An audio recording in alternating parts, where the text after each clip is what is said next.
Assalamualaikum warahmatullahi wabarakatuh. Waalaikumsalam warahmatullahi wabarakatuh.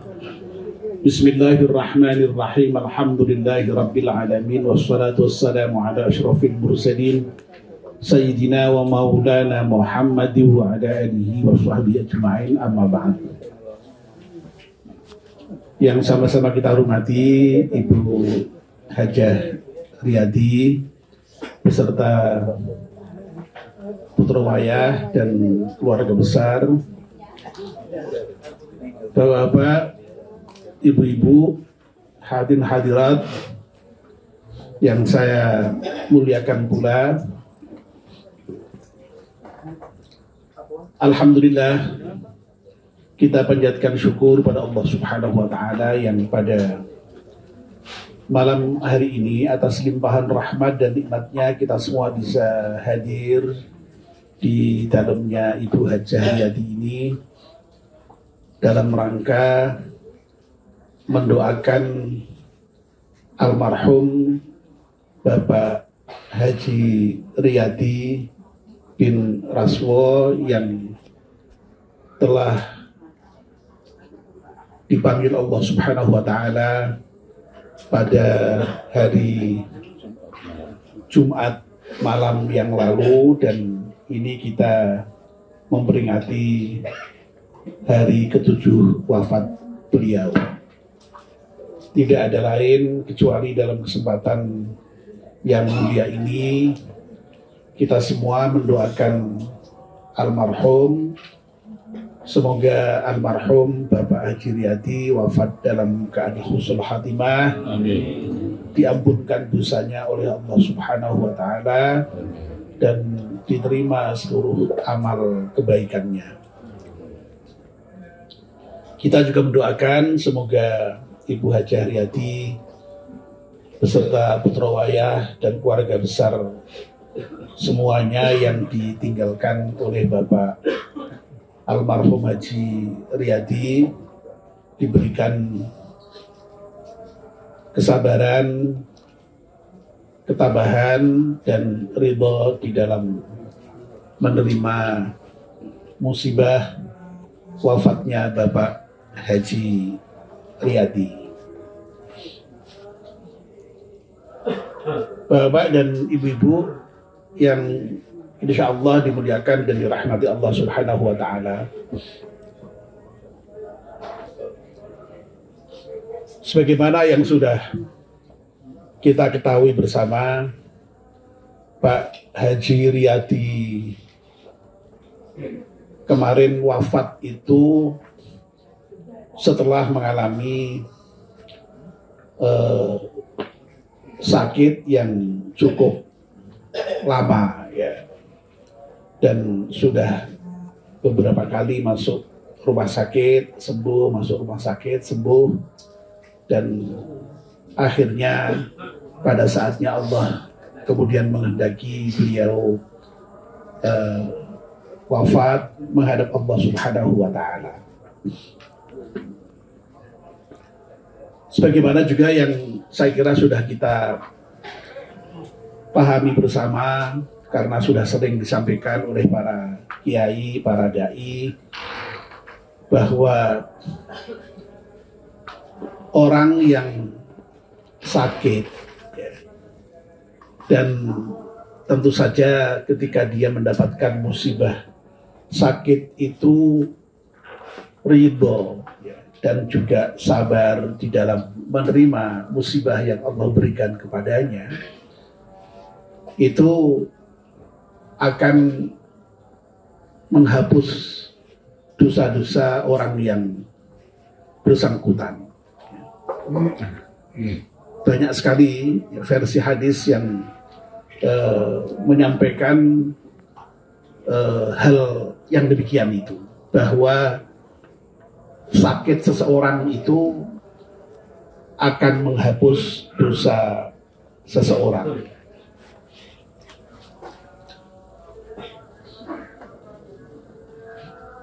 Nah, kita berdoa ya, tentu saja semoga sakitnya Pak Riyadi yang cukup lama itu juga sudah menghapus dosa-dosa Pak Riyadi. Amin ya rabbal alamin. Bahkan malah dalam satu hadis yang lain juga dinyatakan orang itu ketika sakit ya, atau juga dalam keadaan safar ya, atau bepergian, itu oleh Nabi ternyata dinyatakan akan tetap mendapatkan pahala terkait dengan amal-amal yang biasa dikerjakan selama dalam keadaan belum sakit atau tidak sakit, atau dalam keadaan mungkin tidak dalam keadaan bepergian. Semua kita tahu tentu saja ya, kalau orang sedang bepergian itu tentu saja tidak bisa melaksanakan amalan-amalan yang biasa dilakukan sehari-hari.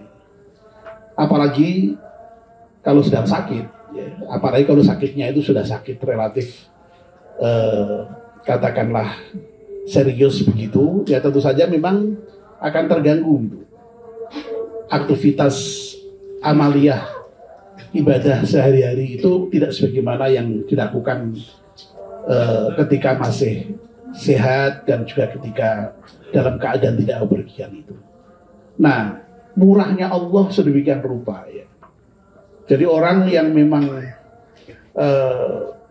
dalam keadaan sehat, dalam keadaan tidak bepergian, itu punya amalan-amalan yang rutin dilakukan terkait dengan amal-amal kebaikan, itu ternyata Allah tetap memberikan pahala sebagaimana ketika dia masih sehat dan dalam keadaan tidak bepergian. Nah, ini tentu saja merupakan keistimewaan yang Allah berikan kepada orang yang sakit, kemurahan yang Allah berikan kepada orang yang sakit. Nah, kalau kita ditanya, kalau gitu pilih sakit saja begitu ya. Wong sakit diampunkan dosanya, ya. Sakit juga masih mendapatkan pahala amalan sehari-hari, ya. Pilih sakit. Pilih mana Bu? Pilih sehat atau pilih sakit? Oh, sehat ternyata. Ternyata kita semua pilih sehat. Ya, saya kira tidak salah ya kalau kita kemudian memilih sehat. Meskipun ya, sekali lagi, meskipun dalam keadaan sakit itu Allah pun juga memberikan kemurahan-kemurahan seperti yang tadi sudah saya sampaikan itu. Ya. Nah, karena apa? Karena memang dengan sehat itu ya menjadikan kita memungkinkan untuk melakukan amalan-amalan yang tentu saja lebih produktif dibandingkan dengan orang ketika sedang dalam keadaan sakit maupun dalam keadaan sedang safar. Ya. Sehingga memang pilihannya ya sehat, dan sehat itu memang merupakan kenikmatan yang luar biasa. Oleh karena itu, ketika kita diberi sehat oleh Allah Subhanahu wa Ta'ala, itu memang hendaknya betul-betul disyukuri ya. Sehat itu hendaknya kita kemudian jadikan sebagai modal untuk kemudian bisa beribadah dan beramal saleh kepada Allah Subhanahu wa Ta'ala. Ya. Saya sudah berkali-kali menyampaikan ya bahwa untuk bisa beribadah, untuk bisa beramal soleh, itu memang Allah memberikan modal kepada kita. Ya. Modalnya apa? Modalnya adalah bi amwalikum wa anfusikum, ya. Dengan harta dan dengan dirimu. Ya. Diri itu ya diri kita ini ya, yang terdiri dari ada unsur fikir, ya, ada unsur lisan, ada unsur tenaga, ya. Nah, sehingga makanya yang namanya ibadah-ibadah itu ya memang ya itu memang modalnya itu, ya. bisa dengan harta, bisa dengan diri kita itu. Ya, kita kalau melaksanakan sholat, pastilah modalnya adalah dengan diri kita ini, dengan tenaga kita. Ya, kita seperti misalnya kayak seperti yang saya lakukan sekarang ini, memberikan katakanlah tausiah seperti ini, modalnya ya pasti dengan ilmu itu fikir, ya, dan dengan lisan, ya.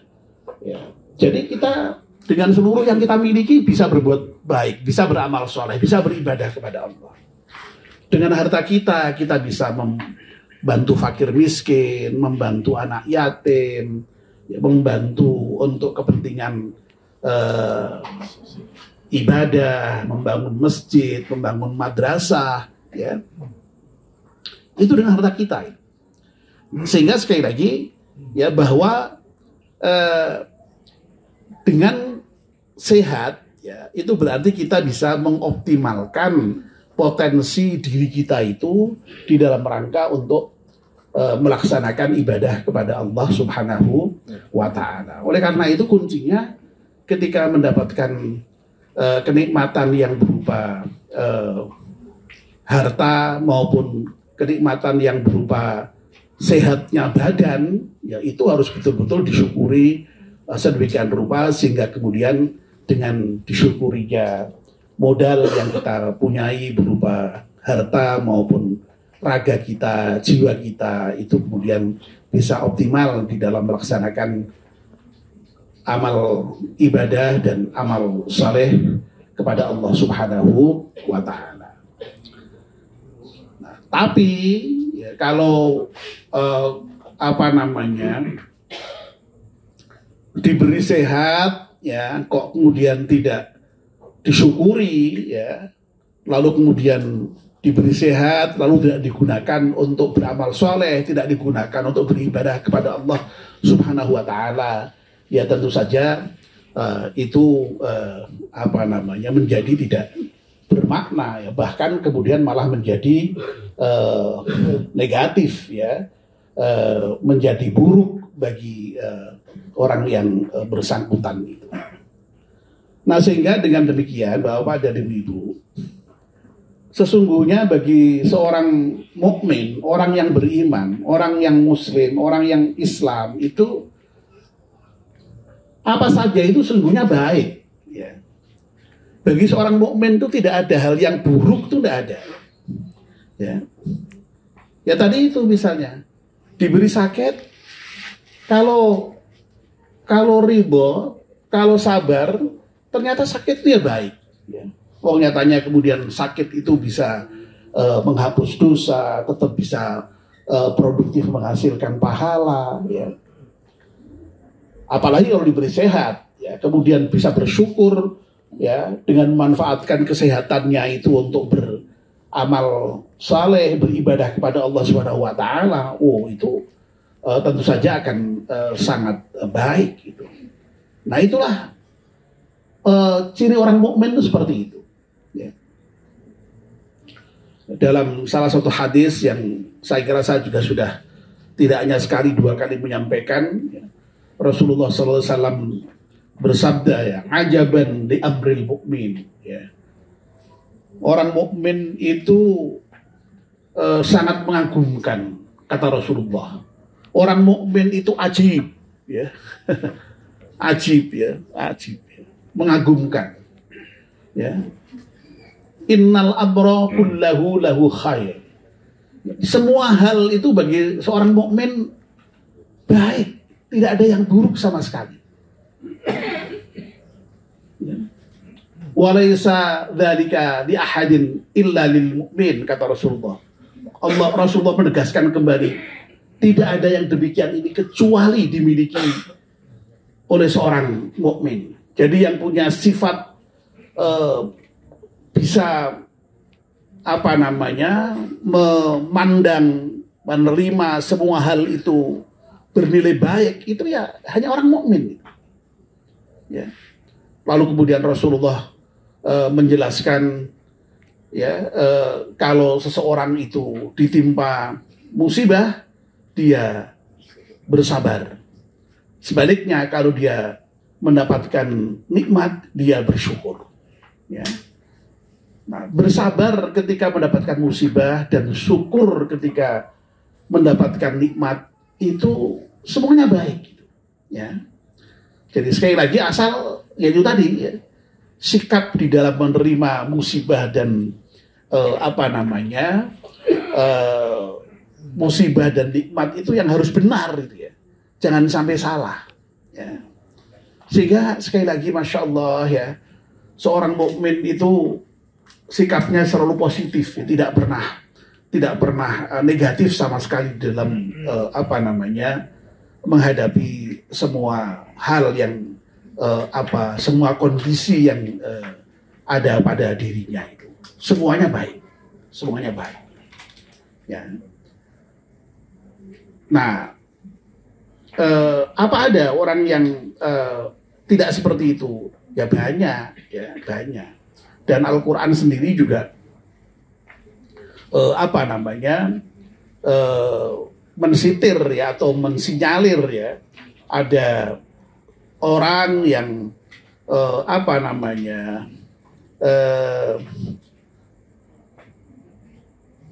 memandang hal-hal terkait dengan nikmat dan musibah itu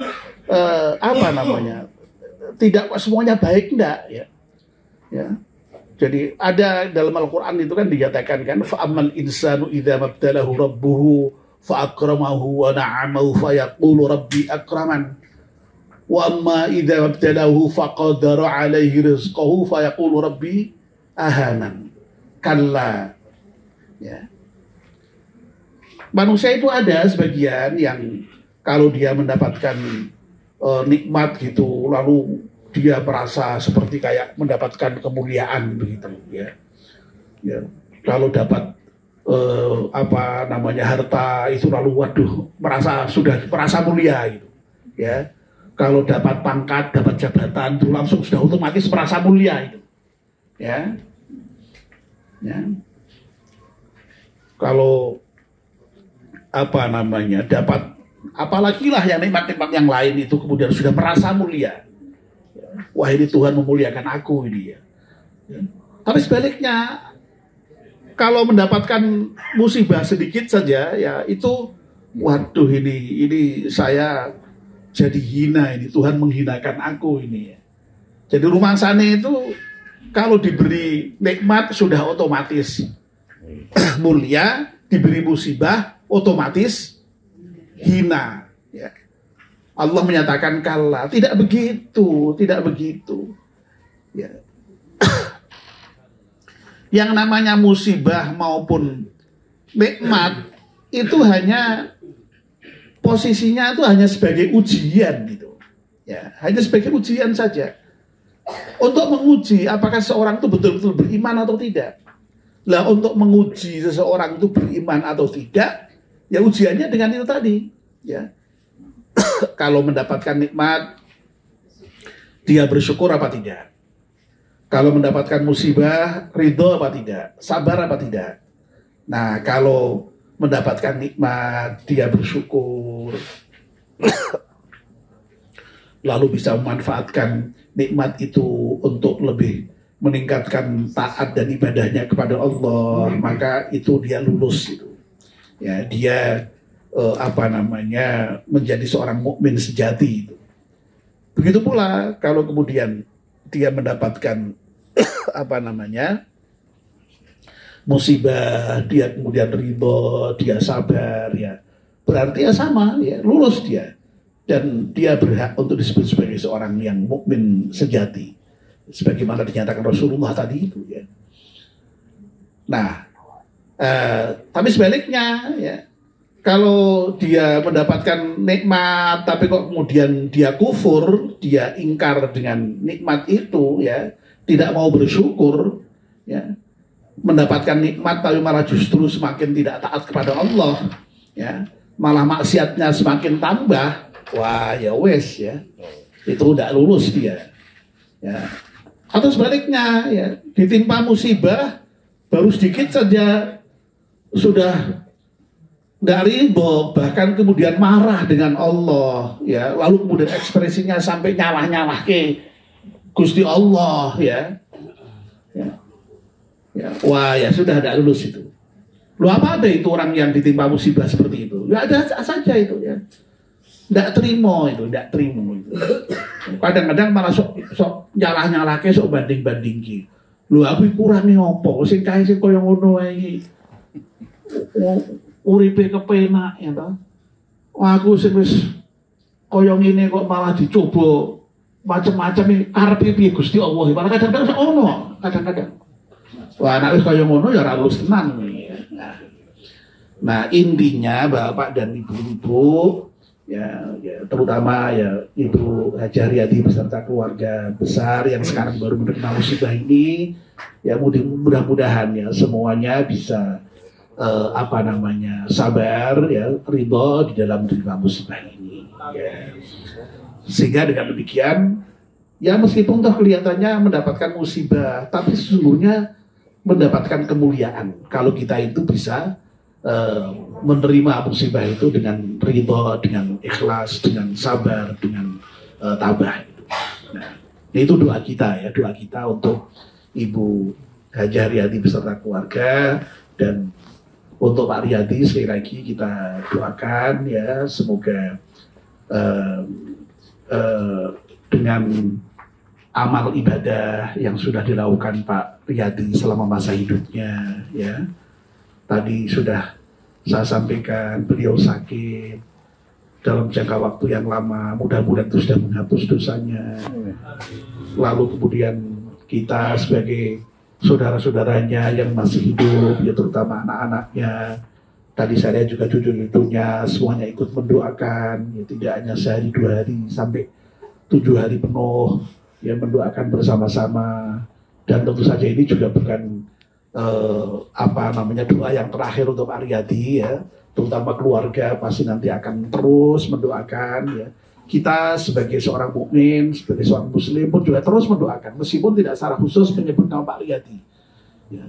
Tapi kita mendoakan Allahumma ghafir lil muslimina wal muslimat wal mu'minina wal mu'minat al ahya'i minhum wal amwat, itu sesungguhnya nama Pak Riyadi sudah termasuk di dalamnya. Dan itu yang mendoakan tidak hanya orang sa-RT atau sa-RW ini. Orang yang mendoakan seperti itu orang sa-dunia. Masya Allah. Jadi kita ini saben hari, saben waktu, saben menit, saben detik didoakan oleh orang di seluruh dunia. Dan kita posisinya saling mendoakan. Ya. Kalau kita masih hidup, ada yang wafat seperti ini, kita takziah. Ya, kita hadir ikut mendoakan ya, sampai berhari-hari. Insya Allah nanti pada gilirannya kalau kita wafat juga akan ditakziahi teman-teman kita, ya didoakan oleh teman-teman kita. Ya, kalau kita merasa sedih dengan wafatnya Pak Riyadi, insya Allah nanti ketika kita wafat juga orang lain juga, ya saya yakin ya juga sedih ya melihat kita. Mudah-mudahan seperti itu, mudah-mudahan. Jadi apa yang kita lakukan, apa yang kita dapat itu kan sesungguhnya kita petik hasilnya dari amal kita sendiri ya. Jadi saya kira hukum di masyarakat itu berlaku, saya kira ya. Jadi orang yang rajin berkunjung bahkan ketika sakit, insya Allah nanti pada saat sakit dikunjungi yang lain.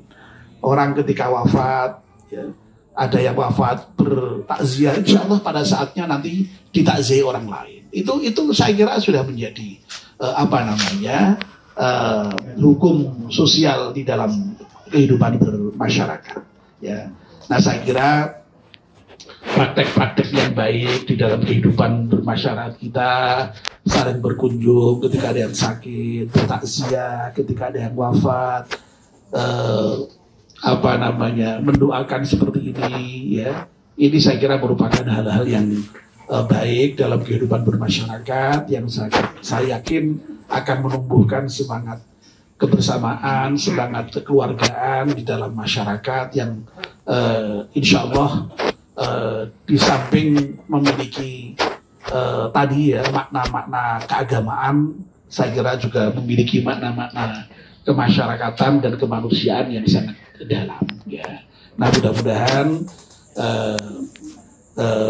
yang terakhir ini ya, apa yang bapak-bapak dan ibu-ibu lakukan selama ini ya, selama sepekan penuh ini, mudah-mudahan juga mendapatkan balasan dari Allah Subhanahu wa Ta'ala dengan balasan yang berlipat ganda. Amin ya Rabbal Alamin. Baik, ya, demikian yang bisa saya sampaikan. Mari kita akhiri pengajian ini dengan berdoa bersama-sama. Bismillahirrahmanirrahim. Wal 'ashri innal insana lafi khusrin illa alladziina aamanu wa 'amilus shalihati wa tawashaw bil haqqi wa tawashaw bis sabr. Subhanakallahumma wa bihamdika asyhadu an la ilaha illa anta astaghfiruka wa atubu ilaik. Wassalamualaikum warahmatullahi wabarakatuh.